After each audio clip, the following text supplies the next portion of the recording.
George Donnelly, welcome today on the 11th of September. We are in HonklerHangout. I'm Yoshi Livo, Liberlander Yoshi Livo, streaming 20 miles out of Liberland. And today I'm having a HonklerHangout special because it's 19 years ago that 9/11 happened. And for that reason, I invited several people to be part of my stream today. And you took the invitation, so I'm very glad with that. Let me first of all ask you, George, how are you doing on this day? Hey, it's really great to be here, Yoshi. Real pleasure, and I'm doing great. It's a beautiful day. I'm excited to be building Bitcoin Cash, to be working to bring more individual liberty, more prosperity to the world. Things are It great. sounds good. Let me ask you, because of the special day that we are meeting each other, does 9/11 have any special meaning to you? And what did you do 19 years ago around this time? Yeah, I was actually still. I had just recently moved here to Medellin, Colombia, then, and I was renting a room in a rooming house. And when it happened, I was still asleep, but the lady who ran the rooming house ran in and told me to turn on the TV. And yeah, that whole day. And at that time, I worked at a like an English language school in Medellin, and of course there are many Americans there, many people sympathetic to the United States, and so it's, it was an extremely sad and shocking day. Yeah, It was the beginning of a new era, absolutely. and um, it's so sad to see. It's been so disappointing to see how the U.S. government has leveraged that sympathy to cause so much damage in the world. Yeah, I get what you're saying. And the official narrative of the United States government is a document that has over 10,000 pages. I don't know if you ever saw the book. It's huge. It's like five Bibles combined about what happened that day. What is your impression? Is that any way accurate, or how do you see it? How do you see the event today? Because I just heard you say I was glued to the television. I just before we started our conversation told the stream that at that moment in time when it just happened, I completely believed everything that was being told to me. So it took me like 2 years before I started to question that narrative that was being fed to us by mainstream media. Uh, what do you think happened that day? Do you believe the government? Are you critical? Yeah, I don't remember when I started to question. I do remember around 2009 or 2010, I went to Liberty Forum in New Hampshire, and there was a gentleman there, I can't remember his name, who is a scientist and was demonstrating some experimental results that he represented as evidence that possibly thermite was present in. I think thermite is the name of the explosive that he claimed was present in the scrap material that Mm-hmm, came out mm-hmm. of the buildings. Um, I think that there are so many conspiracy theories around the event, like the whole was it pocket change or some small change 2.1 billion you're movie. talking about. Yeah, that was very influential and very entertaining, but I'm kind of skeptical of it as well. I'm overall very skeptical of the official narrative, but I haven't come across a counter narrative that convinces me either. Yeah, yeah, Um, yeah, yeah, yeah. yeah. Yeah, I get your point. I get your point. The reason why I do talk so much about conspiracy theories on my Honkler Hangout stream is first of all because we are living in a clown's world and everything. That's the conspiracy theories are often portrayed as fictional and people that are crazy and they try to put you in that corner. But also, when I started to invest in Bitcoin for the first time, and I told my friends about it, I told them, but don't you know that central banks are privately owned? And then they were like, wow, you must be a conspiracy theory. That's a conspiracy theorist, because that is such a crazy narrative that you're trying to sell us. Well, we all know today it's common knowledge that central banks are indeed privately owned, but back then, like 2012, people really didn't know anything about the euro or the monetary system. It really, before 2008, basically, the big financial crash of 2008, that woke up quite some people, but uh, well, until today, I'm born in the Netherlands, and I can tell you that the people there, they have so much wealth that they simply do not have to think about money.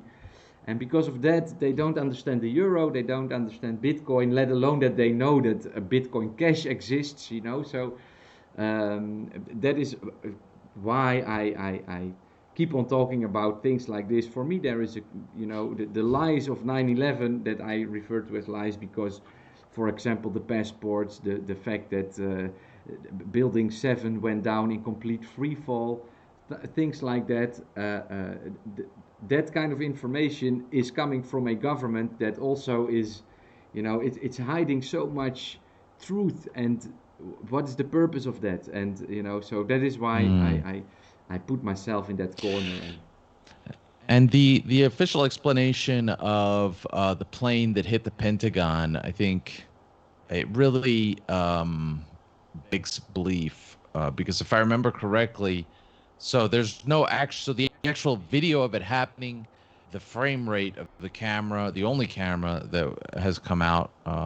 And I've maybe several years out of date on this information, but Mhm. based on what I knew at the time, the only camera that came out, the only footage, like the frame rate was too low, so you Yeah. can't actually tell what hit the Pentagon.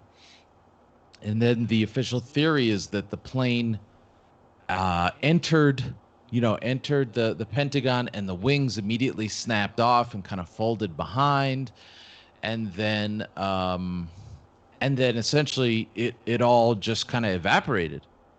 Well, if I Like can, there if was I very can, little actual residue or yeah, result. yeah, absolutely. It's And if I can it's add a little bit of info to that, what you just said, if you that video that you just spoke about with the very low frame rate, there is one frame where you can see something flying, but it's very small and it looks like a missile. If you pause the video exactly at the moment where that one frame is visible, then it's too small for an airplane. That's just. But okay, the thing is, George, next to this event of 19 years ago, we are living today, and there are so many more things that we can talk about. So this was just a small introduction to celebrate or to have a memory that day, because I don't know how it is in your country, but in the Netherlands and where I am today, nobody remembers 9/11, or let's say the official media are not talking about it today. So I think we should always memorize that event because it did, like you said, change our lives tremendously. And it's a big event. And I still, one comment here from Crypto Bro in the chat. He writes, we do not know what their motives were, but we do know their official narrative is wrong, and that is what we can prove. So that is something that I must give to Crypto Bro. That is also what I believe. The official explanation. So many scientists, experts on buildings and all those things, architects, they all say the same thing, and that is that this 10,000 page document simply is not factual, and that's, if we will ever find out the reality, that remains a question. But I do think that we can safely say that what the United States government wants us to believe today is provably untrue. So if we can both agree on that, maybe then I would like to get to the next point on my little sure. little notebook here, because this week, or yeah, less than a week ago, DEFCON 3 happened, and I wanted to talk about that with my stream, but I'm not so technical. And I found a not summary. It was more like a full what's the name of that? Integral summary. No, it's not. It wasn't a summary. It was just all that you spoke about, and that was 2.5 hours, which is a bit too much for my stream. So I wanted to ask you, could you give us an update on what happened this week with DEFCON 3 and what you are working on for Bitcoin Cash, and what you think is gonna happen in the future for it, the things that are being developed. I'm more than interesting to hear about it from you. So if you could share that with us, that would be great. Sure. So important to keep in mind that really my only meaningful contribution to DevCon 3 was just to host that final live stream. I think all the work was done by the team. You can see on the website devcon.cash. Yes. Particularly Christian, Eleanor, Chris Troutner.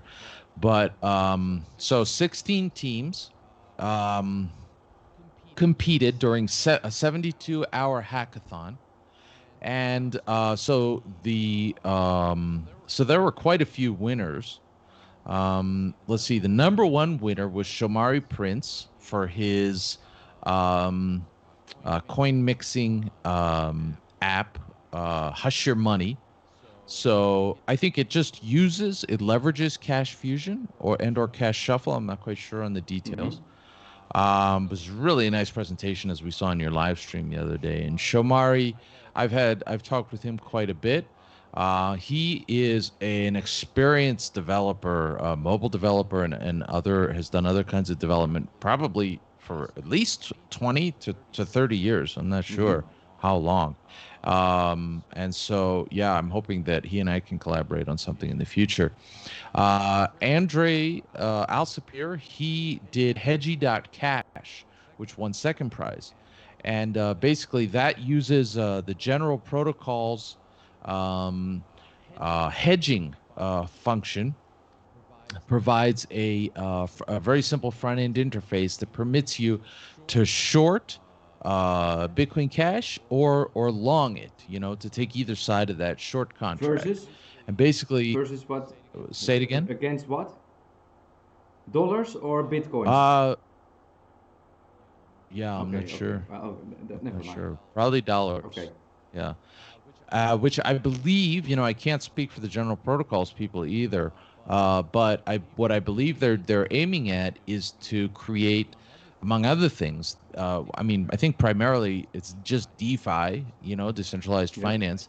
But I think one of the applications they're looking at is the ability to provide price stability on chain, so that somebody who has Bitcoin Cash but doesn't want to assume the volatility risk for X amount of time can take one side of these contracts and essentially have the benefits of a stable coin, but without all the disadvantages that we are without the are need currently for aware of. trust.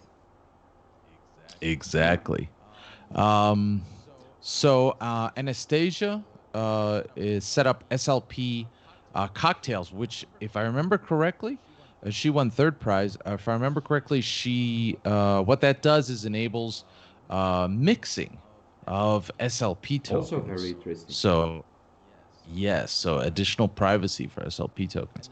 And then Roscoe Callis and Jenny, they created the Cash Script Playground, which won fourth prize. To me, that's very interesting because it's just a web page where you can go and write Cash Script, which is a smart contract language similar to Solidity on Ethereum, and you could test it out right there. And it makes it so simple to test out your smart contracts without the need of running a node. Bitcoin Cash. Yes, that's correct. Okay. Yeah. Interesting. And then, so Satochip, looks like Satochip also won something. I know Satochip gave away some of their hardware wallets. They make some very inexpensive hardware wallets, Those are the cards, basically the guys NFC with the cards. cards. Yes, And yes. they, I did a live stream with them last ah, night, okay, okay. actually, and they just had their Flip Starter Oh, funded. great.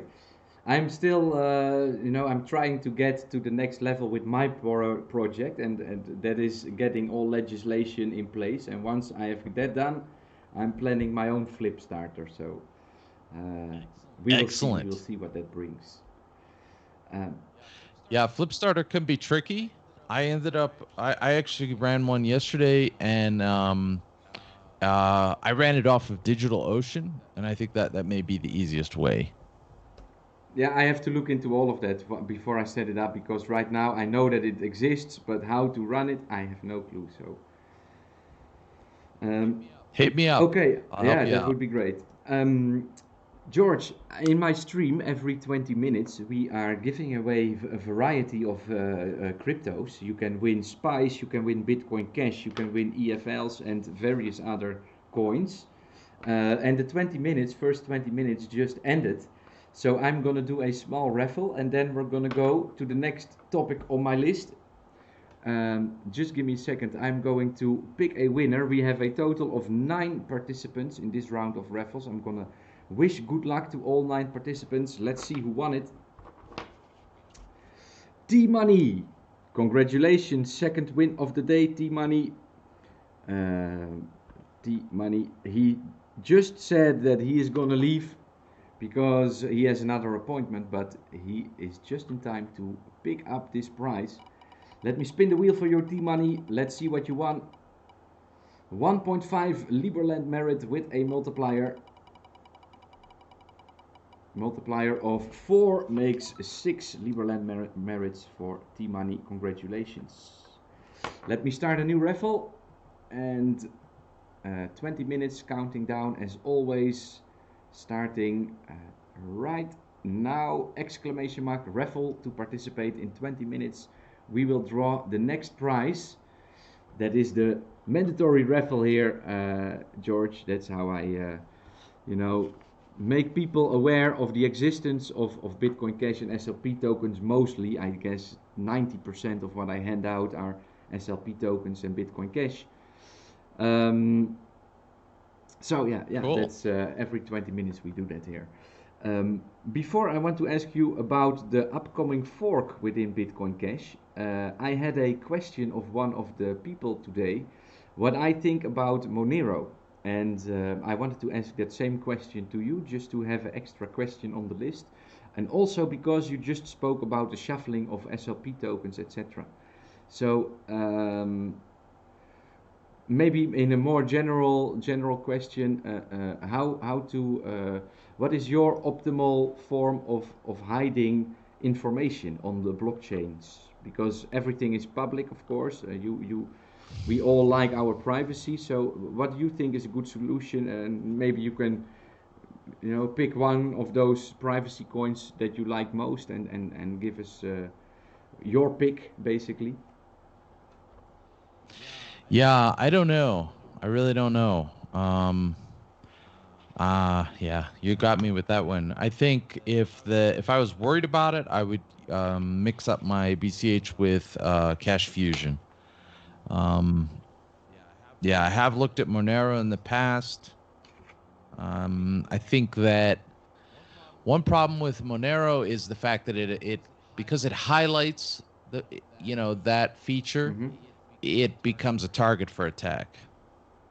So, for example, with a kind of we have seen that in Bitcoin. I believe it was 2 years ago, something like that, maybe 1 year ago, where all of a sudden a million Bitcoin could be minted, and I believe it was Bitcoin Cash people that found out about that bug, and then it got replaced very quick. And if something like that would happen in Monero, nobody will ever know, right? Because it's so hidden. Oh, right. So. It's an opaque blockchain. Yeah. So, Yeah. or did you mean something different with attack? Because Well, I meant that, let's say that, I decide to do a whole bunch of things on Monero, and then, somebody breaks it. And they're like, haha, we tied this back to you, George. And so like people, I'm also a Unix sysadmin, and of course sysadmins laugh at the idea of security through obscurity. Okay.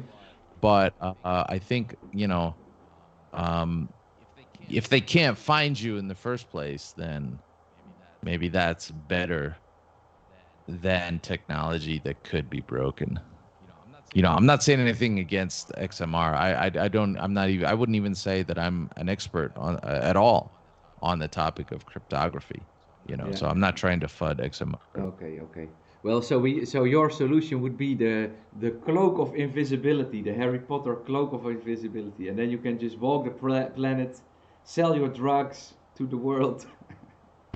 See, here's the thing. Like, there are people who do the whole dark market thing, right? And those people are anonymous and they need good OPSEC. But that's not me. Yeah. I'm very public, Yeah. Same here. and Same here. I've been arrested before, and I may be arrested again.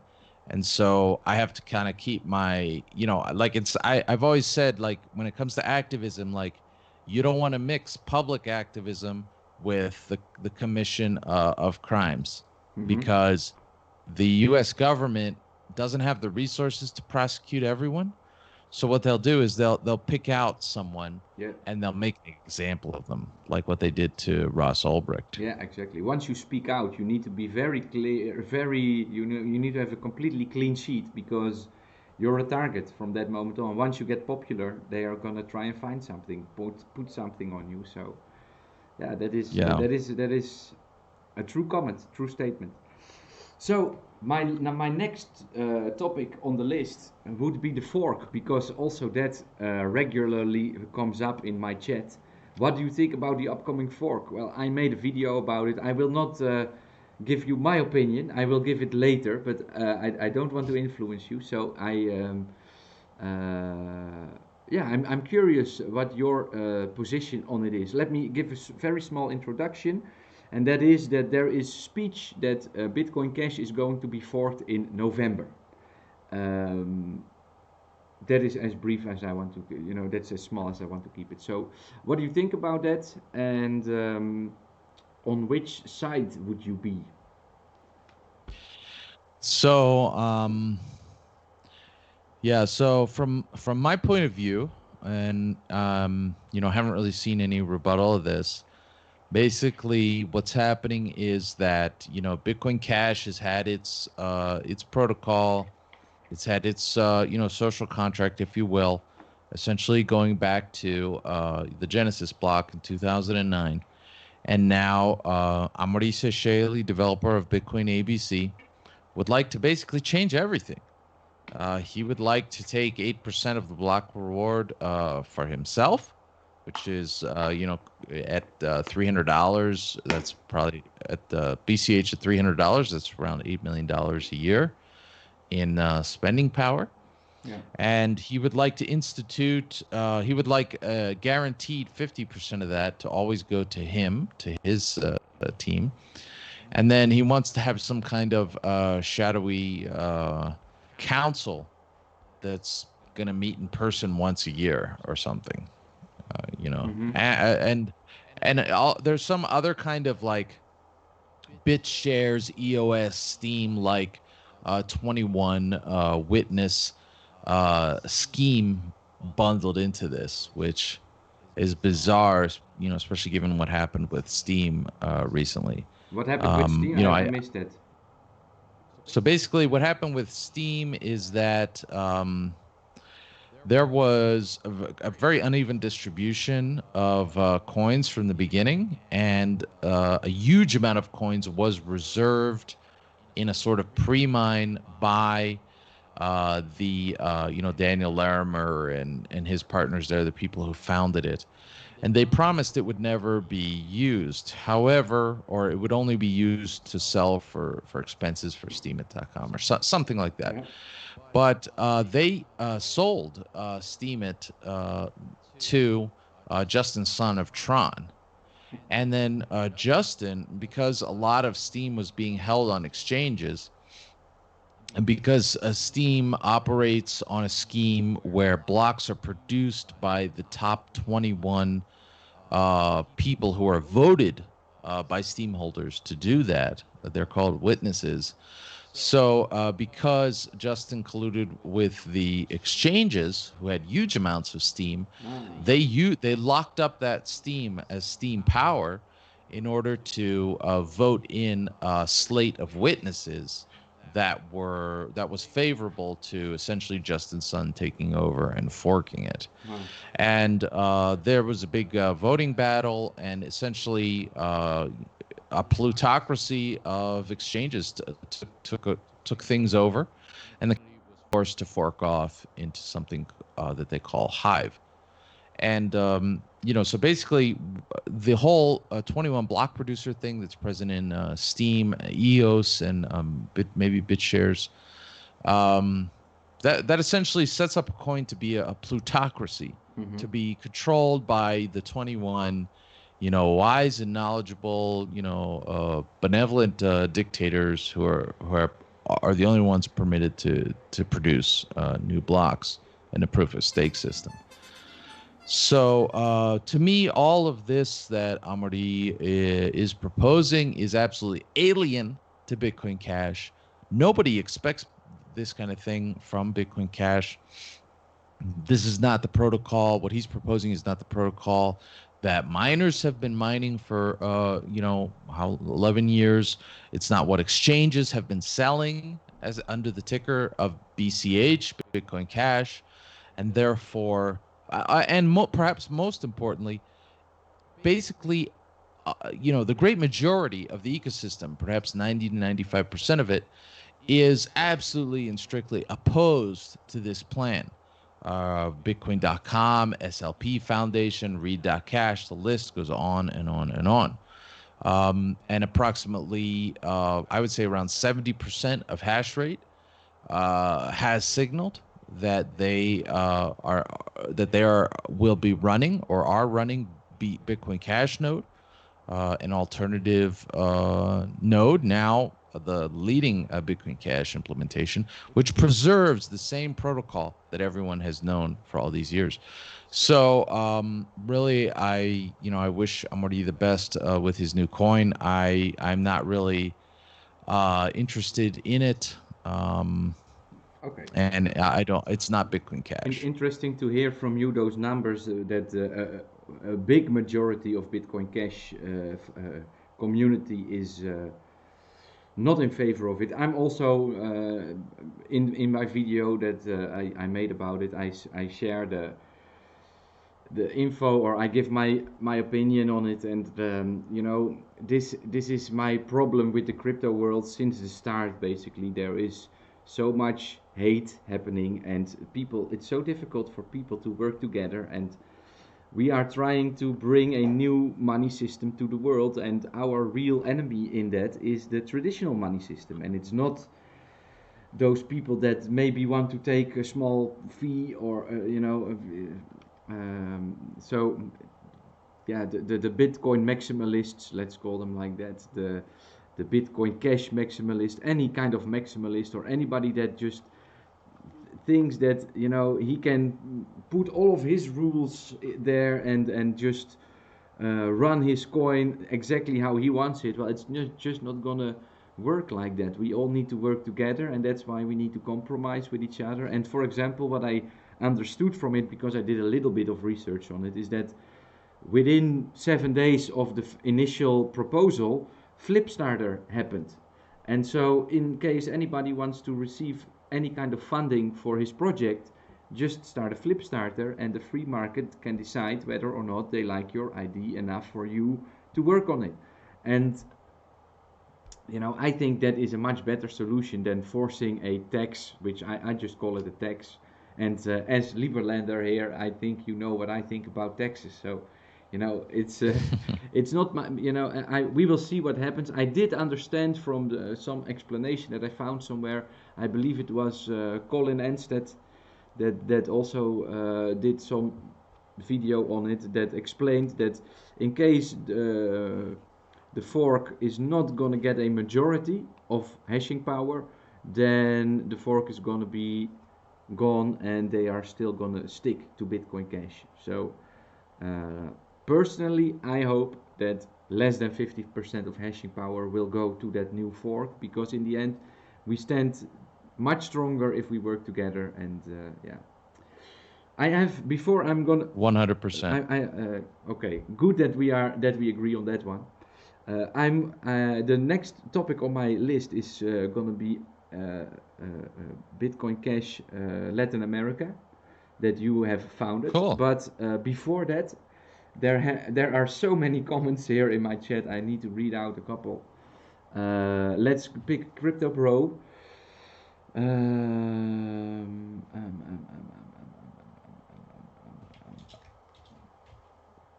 Oh, he is asking, what is George going to do if there is no split on November 15th and Bitcoin Cash is the only coin? That's a serious question, he writes with it. Yeah, well, I think whether there is a split or not, maybe I put words in your mouth, but what I heard you say just now is that whether or not there is a split, you are going to stick to Bitcoin Cash ABC as it is today, without the, as I call it, tax.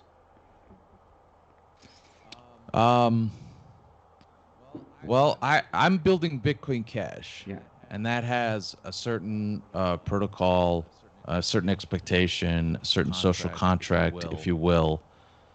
And I'm going to keep doing that. And I'm going to follow projects. So my work depends on, so I put forth a business plan in January to create my own wallet, and I haven't been able to fund it yet. So, my work depends on Bitcoin.com. Yeah. I promote their wallet. I use their wallet.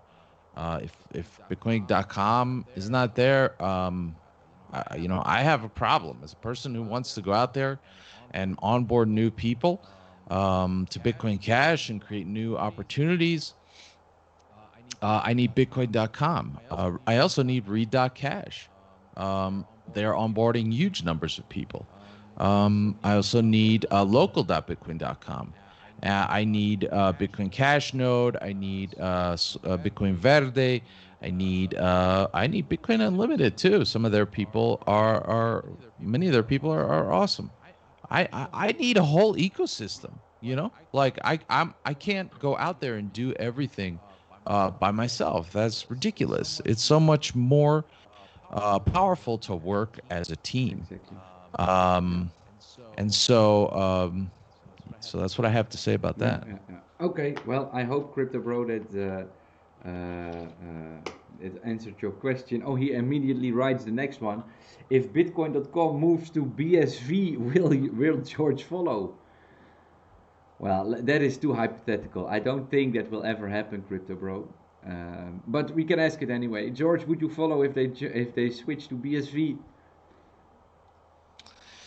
If Roger Ver moved to Mars, would I move to Mars with him? That's basically it. That's basically the same question. All right. So. Yeah, you're right. It's a bit too hypothetical, but yeah, it's also a shame that BSV split in a way. Of course, we it's the ego there. That's my explanation. What's his name again? Fake Toshi, I forgot it. Greg Wright.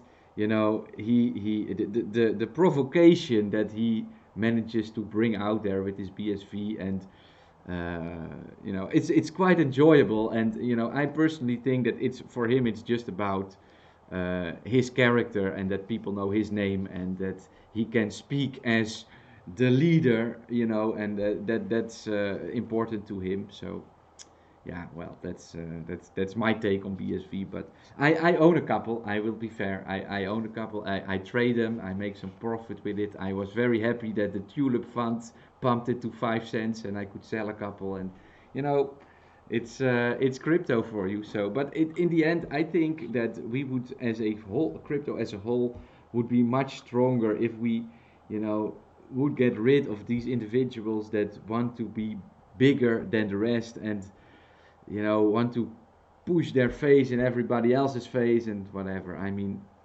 the thing is that our enemy, as I call it, the central banks, they run such a smooth operation. Look at what they are doing to us today with how they can how they can influence media, how they can influence politicians, how they can influence the ideas of the general public, and that is what we are fighting against. So why do we still fight each other? That is so painful for me to see every time and time again. And yeah, I agree. I agree. and unfortunately, Like we need to evolve as human beings a little bit, and there are people I don't really like that much, but like we can still collaborate in the sense of contributing our work to the network, and if somebody I don't like builds something that is useful to me or it just adds value to Bitcoin Cash, well, that person still deserves congratulations. yeah, And vice versa. Like we need to find a way to all work together, because a network, a coin, a project that is big enough to change the world is obviously it's going to have a lot of people who don't like each other involved in it, because we need a large team. We need many teams. And so we're going to need to recognize that. We're also going to need to recognize that we're not always going to get our way. Sometimes we're going to be up, sometimes we're going to be down. And like I found Zen, Buddhism, meditation. What's that British guy who has a lot of talks online? Brian Rose. Oh, what's that? No, he's Oh, he's American. British guy. He's American. Yeah, British guy with a long beard. I don't think he's alive anymore. But The Power of Now, for example, Alan Watts. Okay. There's some really great Alan Watts talks. Like, the ego. Like some people, I think, when approaching topics like this, they're like, "Oh, you have to destroy your ego." No, you don't. You should never try to destroy your ego.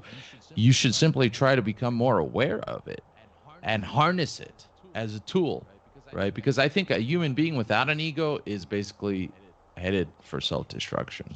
They're just going to be used and abused, And so the ego is part of us all. Very good. 20 minutes passed again, George. I'm going to do the next raffle. Let me All right. quickly... people, you just have to believe me on this one because... actually, let me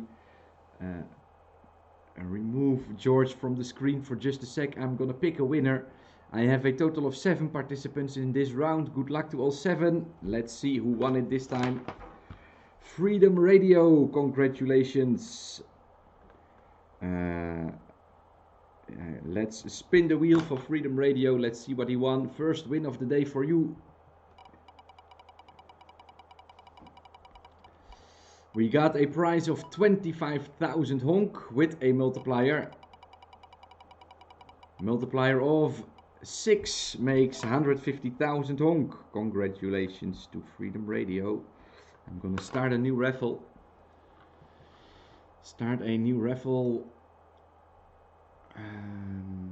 This one has been completed.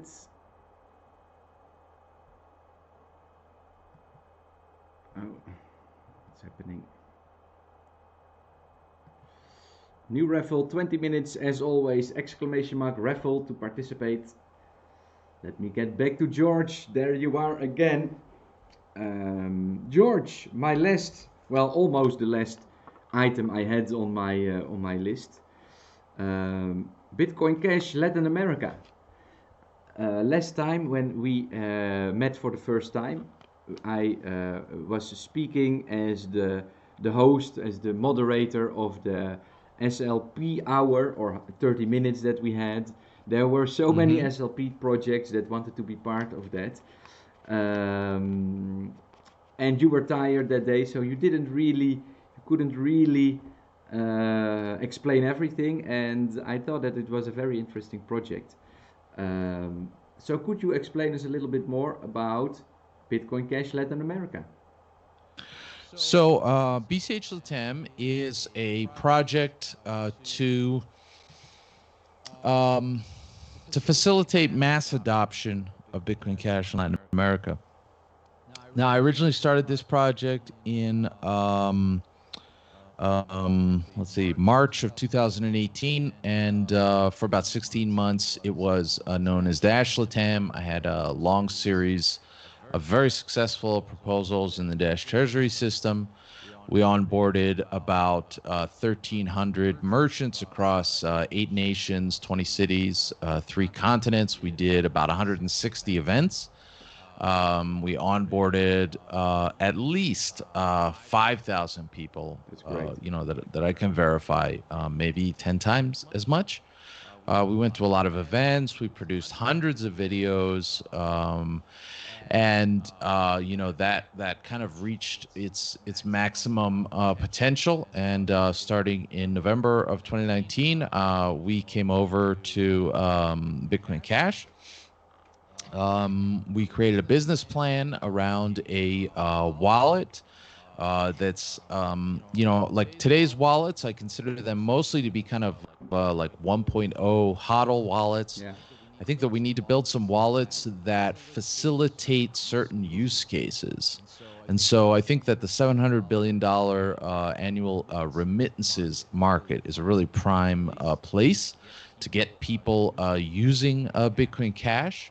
When there are inflows of Bitcoin Cash into a place, particularly I see a lot of potential in the developing world, then that can really make things like merchant adoption sustainable, which, as things are, not really, it's not really that sustainable. And so, I submitted that plan to the Ecosystem Fund in January. No response yet on that, but we did raise about 46 BCH to start. So it's mainly been myself, Jose Araujo, in Caracas, Venezuela, Sebastian Montes here also in Medellin. And despite some difficulties with the whole coronavirus lockdowns, we've been re-onboarding merchants. We've produced a series of tutorial videos. We have gotten I think it may be one of the first or the first two-way Bitcoin Cash ATM in Colombia. Let's see. We've set up some new alliances, new merchants in Venezuela. We're in talks with quite a few more. And we are now starting a series of online meetups. So the first one will take place Tuesday, aimed at Venezuela. And participating in it are, in addition to Jose and myself, Oscar Salas of Insta Bitcoin, Roberto Garcia of Bitcoin Cash House Venezuela. And I think it's going to be really good. We're going to teach people about local.com, read.cash, hopefully onboard some new people. And then we'll keep repeating those events. And once there are more restaurants are open here in Latin America, we will move back into, an in real life meetup plan. Okay. Yeah, it's for everybody difficult in current times to, have real gatherings. Sorry. Corona, eh? No. Yeah. But what did I want to say? Luckily for us, the business that we are in is mostly virtual and digital, so we can still meet and do our things online. Of course, for me personally, I'm more like a people person. I get a lot more done when people sit on a table together and can look each other in the eye, and instead of having a Zoom or a Skype call where it never runs as smooth as when you are all together. So if I understand correct, your Bitcoin Cash Latin America LATAM is meant to grow the community, and you managed to already find quite a group of users and businesses, and yeah, it sounds like a great endeavor to be part of. basically. Thanks. Yeah. Thanks. Yeah, we remain. I think Sebastian has been working with me on this for um, maybe 2 years now, and Jose about a year, and the three of us remain very, very enthusiastic about what we can achieve. And in fact, Jose helped in a great deal give birth to a project called BCH Aid, where we're going to set up a web app that's going to enable people to donate directly to NGOs across borders using Bitcoin Cash. And I think that in this way, donors can kind of cut out the whole corporate, international aid layer of things, which I'm not sure if you're familiar with the documentary Poverty Inc. No, I don't know. Okay. Yeah. I recommend everyone watch it. It's on YouTube. And so I think that this direct giving, even though I'm not really a big fan of charity, I'm more a fan of entrepreneurship. But Jose has lined up about 10 foundations, and we have a really nice video of what they're doing. And so I think we're going to, and this can also facilitate cross-border use cases for Bitcoin Cash and also produce inflows. We can get the merchants to spend it, the NGOs to spend it at merchants. Yeah. And so that's one of the projects at BCH10 that we're excited about. Yeah, I think most of us today are aware that most charities are, in some way a form of money laundering, or a lot of the money that goes to charity actually ends up with the driver of the CEO, right? Because I believe, what's the name of this? I forgot it now. One of the the Gates Foundation is sponsoring one of these things, and I believe 80% of their money goes to traveling expenses. So that is just people staying in hotels, having luxurious air flights, and So yeah, it's absolutely true that if we can cut out the middleman, everybody will profit, except for that very small group of people that actually make money today from being that middleman. So, yeah. And the whole international aid apparatus perpetuates poverty. Like when someone, like, so let's say Tom's shoes, like that was a well-intentioned thing where, they said, well, you buy a pair of shoes, we'll gift a pair of shoes in Africa. But the thing is, when they went there and they dropped off shoes to everybody, basically all of the local shoe producers were put out of business. Yeah. So all of this giving actually destroys the economy in Africa. Very good point. There was also a case where a software company, an African software company, they were competing for a contract with the government, and the government was a big recipient of foreign aid, and a European company wanted that contract. So they said to their government, "Hey, help us out here." And then the government said, "Hey, African country, if you don't give us this contract, we're going to withdraw our foreign aid." And then they got the government to borrow the money to pay this European software company to do the job. And then the European software company outsourced all the most challenging parts at the lowest rates to the African company that they beat out. This is documented in that Poverty Inc. Documentary. Send me that documentary one so I can show it on one of the streams that will be happening in the future, because I'm always in need for content. On average, I stream daily, approximately between 1 and 5 hours per day. So a lot of content that I'm always searching for. So share it with me, and then I will definitely play it one day. Before we go to the final point on my list, and kind of get this conversation to an end, because we are going to talk with the developers of a refund token, an SLP token on top of the Bitcoin Cash blockchain, in 12 minutes. Cool. There has been one more question that I would like to ask you from people in the stream. SwervyCap asked this one, the developer of Renew Energy, the token, also SLP token on top of Bitcoin Cash. Let me ask the question here. Let's see. Does George believe that all support from existing miners, users, developers, and businesses existing on Bitcoin Cash right now have shown their true hand in regards to support or lack of support for Bitcoin ABC? Okay, so this goes to an ABC talking point. And I've noticed that the Renew guys, I like you guys, Nath, Crypto Bro. I've noticed that you kind of sympathize more with ABC, which is, fine. But this is an ABC talking point. Like, while the whole ecosystem is out there saying we're not gonna build on your 8% chain, and the miners are signaling for BCHN in overwhelming numbers, the ABC team keeps saying, "Oh, just watch and wait, guys. Watch and wait." Like people like signaling means nothing. None of this means anything. And I'm sorry, but I find that kind of pathetic. Like, if you're gonna like I just find it pathetic. Spice it up, George. Throw your words in there. Like, the whole ecosystem is speaking out.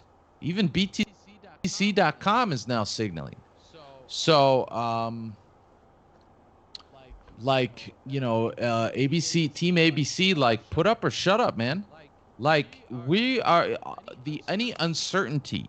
This is essentially creation of uncertainty. Of FUD with this ABC talking point. Why don't you guys try to help bring more certainty to the situation? Because it's the uncertainty that is leading to people losing enthusiasm, leaving, selling their BCH, and overall is damaging Bitcoin Cash. So, why don't you guys, instead of crying over in your corner about your spilled milk and pushing your crazy plans, why don't you guys just build? And if you wanna signal something, like, get it signaled. Like, let's have all the cards on the table. Let's see where we're at. We're 2 months away. Stop playing games. So that's what I have to say about that. Right. All right. Well, let's just say that the next part of my question is the point other, George. I already get a comment in the chat, but I will take care of that comment myself. While is there anything other you would like that you would like to share with us? Well, yesterday I ran Flipstarter to do marketing for Bitcoin Cash. It's at flipstarter.bitcoincash.site. And I'm very excited to get started on this project. It's going to be focused on the developing world. And we're looking to partner with Bitcoin Cash businesses to make it happen, to build your brand awareness while we are executing on these plans. It was funded in about 5 hours. Okay. Thank you so much to the donors. And we some sponsorship plans and perks available. So take a look at flipstarter.bitcoincash.site, and let's work together to market Bitcoin Cash to the world, to onboard 1 million new Bitcoin Cash users by the end of 2021. And let's just come together and build. That's what I want to do. I want to build. I'm so tired of the nonsense. Just want to build. All right. Sounds good. Sounds good to me, George. I got a comment from Swervicap, who wants to thank you for your elaboration on his question, on answering that for him. My pleasure. With all that being said, we have 8 minutes to go, but I think, we kind of touched everything today, or at least anything that was in my mind has been spoken about. I want to thank you a lot, George. I'm gonna upload this video to YouTube, like I said in the beginning. I will definitely share it with you, so you can share it with your people. And let's see if we can speak with each other more often, or you have some great insight in the development of Bitcoin Cash, which I really like to hear about. I mean, I'm just a user that likes to speak out. Today I am, like, you want more users for Bitcoin Cash, I like more people to become part of Liberland. And that's why I do these streams, and hopefully every time get more and more exposure and get a bigger and bigger community. So I want to thank you a lot for showing up here with me today, keeping all of your promises to me. You were exactly on time, so great job. I want to thank you, Yoshi. It was a real pleasure speaking with you as always. Yeah, let's definitely keep in touch. All right, man. For now, thanks a lot, and you will hear from me once the video is up and everything. So keep on doing what you're doing. See you again, and see you soon. Have a good day. Let's keep building Bitcoin Cash. All right, mate. All right. Ciao. Bye-bye.